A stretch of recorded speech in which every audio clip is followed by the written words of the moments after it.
Мисля, че е време да споделя малко повече за себе си. Разбира се, не всичко, само колкото да знаете, че от другата страна стои човек, а не изкуствен интелект. Продавам хранителни добавки на билкова основа. Не съм лечител, не съм гуру, икономист съм по диплома и практик по душа.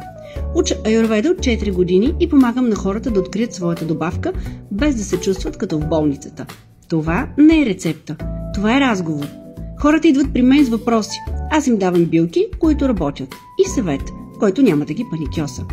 Работя с доказани серии от Индия, като ведистри на чарак, продуктите на Махариши Аюрведа и Маткстин и разбира се от Хималая, защото знам кое е ефективно и кое е просто шум.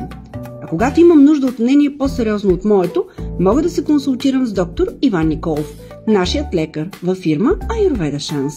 Той не преглежда, но винаги е на телефона, ако има нужда, и това не струва нищо. Просто още един глас, който мисли за теб. Аз съм Мария. Добре дошъл в нашия свят, в нашето място, където има знание, лекота и понякога бомбони за гърло. Ние сме магазин Хималая в град Стара Загора.